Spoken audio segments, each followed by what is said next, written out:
తెలంగాణలో వరి పంట వెయ్యొద్దని కాంగ్రెస్ చెప్పడం విడ్డూరంగా ఉందని కేంద్ర హోంశాఖ సహాయ మంత్రి బండి సంజయ్ కుమార్ అన్నారు. ఆదివారం ఎమ్మెల్సీ ఎన్నికల ప్రచారంలో భాగంగా సంజయ్ కుమార్ బొల్లికుంటలోని వాగ్దేవి ఇంజనీరింగ్ కళాశాలలో ఏర్పాటు చూసి టీచర్ ఓటర్ల సమావేశంలో పాల్గొని మాట్లాడారు. వర్షాలు పుష్కలంగా పడి నదుల్లో నీళ్లున్నా కాంగ్రెస్ చేతగానితనం వల్ల ఆ నీళ్లు వాడుకోలేకపోయారని మండిపడ్డారు.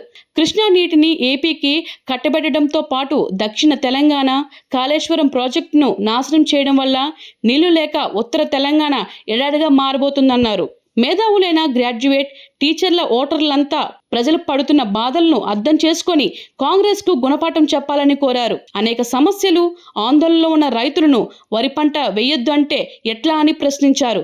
రాష్ట్రంలో ఈసారి పుష్కలంగా వర్షాలు కురిసి నదులన్నీ నీటితో కలకల్లాడినట్లు చెప్పారు. పక్క ప్రణాళికలతో 2 పంటలకు నీరివ్వాల్సింది పోయి లేవని చెప్పడం కాంగ్రెస్ పార్టీది చేతగనితనమని ఆగ్రహం వ్యక్తం చేశారు. కృష్ణానదిలో పుష్కలంగా నీళ్లుంటే అప్పనంగా ఏపీకి కట్టబెడుతున్నారని విమర్శించారు.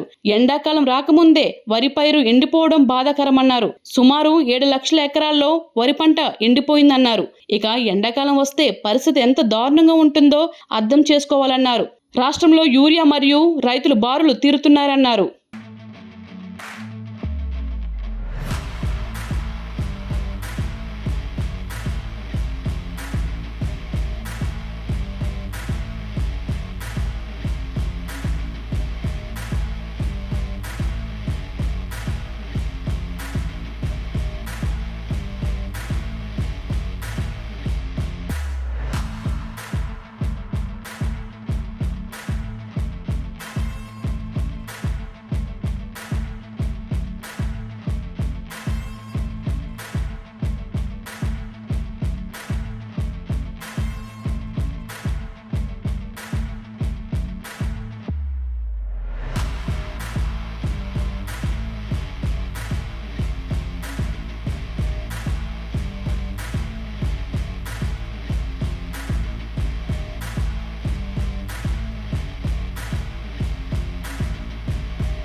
Hi, this is Swathi.